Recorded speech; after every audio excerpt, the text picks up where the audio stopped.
No, not at all. The risk inherent in this entire situation emanates from the trading of Josh Dobbs. Mm-hmm. Now, he didn't have a lot of experience either, but he did have game experience, and he made a couple of decent plays in a real game.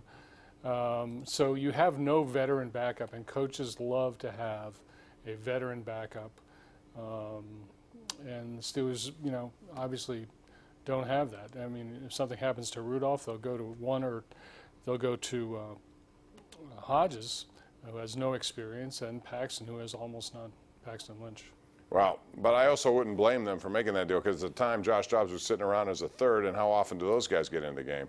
So they felt a need, because I don't think they would bring him back next year. He was at the end of a contract, so they felt get something for him. Yeah, I don't blame them, but they wish they had it back. Oh, I think that's true. All right, let's go get some calls in here, beginning with Herb in Renfrew. Herb, welcome to the Sports Call. Go right ahead.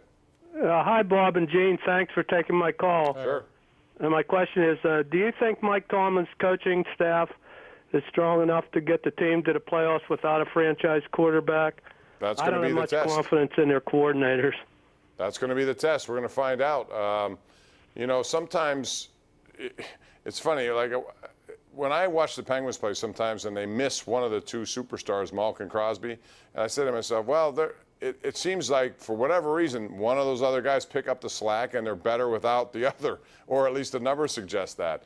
You never know how sports are going to go, but I think that is an accurate assessment by your part. And, Gene, the pressure falls on them. They don't have the guy who's been around here forever and all these years and never had a losing season at the helm. So now we'll see what they got. Yeah, I mean, if they manage to get this team to the playoffs, I mean, that'll be probably the best coaching job this staff has ever done. I don't expect them to, but can they do it? I think they're talented enough to do it from a coaching standpoint. I don't know if they're talented enough from a player standpoint. Dave in New Sewickley Township joins us on the Sports Call. Hey, Dave. Hey, Bob. How you doing tonight? We're good. What's going on? Hey, I think Rudolph's going to be a better player for them right now. I think he's going to be better than Ben? Yeah, I think he's going to be more hungry, Bob. Well, I think he's a confident kid. You can tell when he went in there, he was anxious, chomping at the bit to get the. This is a kid who played a lot at Oklahoma State, and he's used to being in that situation. And okay, interesting point you bring up, Gene. Your take on that, because he had head-to-head battles with Baker Mayfield. One game they each passed for over 450 yards. So I think he's into that kind of matchup stuff. Yeah, and by the way, I mean, if you count, his preseason experience, Mason has played better than Ben. The season, and I really have no reason to doubt him.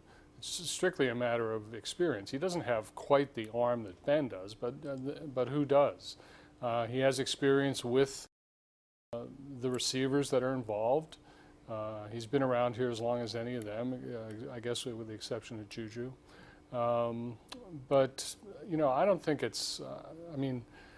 I don't think it's a death knell necessarily, unless you, it depends on what you're talking about. I mean, I don't think they're going 16, but I don't think they're going 9-7 either. No, they're not going to go 0-16 because they have the Bengals twice and Miami once. They'll beat Miami regardless, just because of what Miami has left. This is the NFL, Bob. You cannot make that statement. All right. What about Dante Moncrief? Will he ever catch a ball here again? I have no interest in seeing if he can do that. I don't know how Mike Tomlin thinks about it. He gave no endorsements of the man today. I noticed that. No, he didn't. John in Freedom joins us right now to join the conversation. Hello, John. Yeah, hi. I was wondering what would happen in this situation, like the Tony Romo, Dak Prescott situation, where Romo, he was out for the whole year, and Dak Prescott did a great job. And Romo retired because he knew he lost his starting job. Is that possible here in Pittsburgh with him? Hey, Dak, by the way.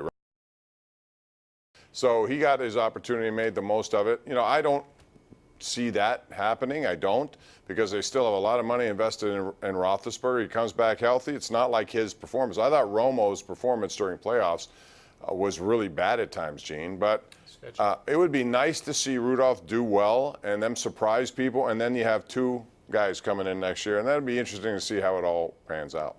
Yeah, anything can happen really at this point, including that scenario that you bring up. I mean, if Rudolph has a really good year and Ben comes back get back healthy, that'll make for a very interesting summer. I think people are forgetting, Roethlisberger and what he's done. He hasn't had a losing season in 15 years, as the quarterback, as the man in charge. I think sometimes people are just want to see change because they believe he's too old.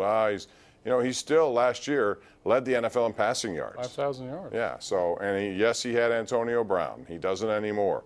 I expect these other guys to start helping out because Juju Smith-Schuster is going to have a hard time if nobody does. It was good to see Vance McDonald get involved last week. Yeah.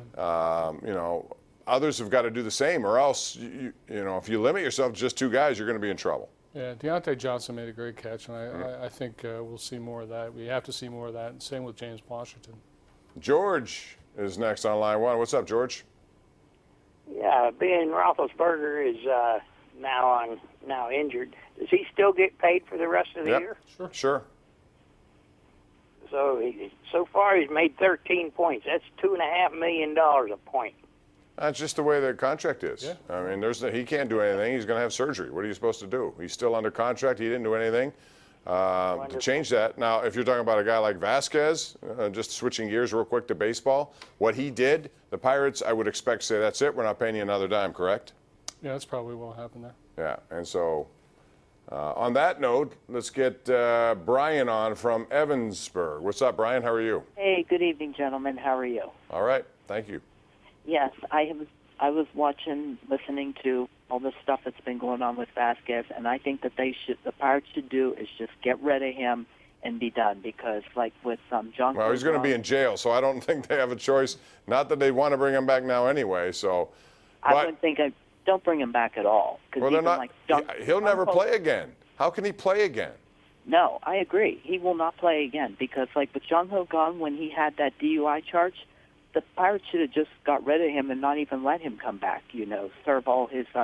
Well, he was in trouble too. Couldn't get out of the country, if you remember. So, thanks for the call. And Gene, this is a decision that goes beyond that. And the only thing I'm sure they're now regretting is that they didn't trade him when they had an opportunity to. Yeah, probably. All right, we got to take a break. We have RJ, Anthony, and Pete all coming up next. You're watching the Ireland Contracting Nightly Sports Call 7 nights a week right here on Pittsburgh CW.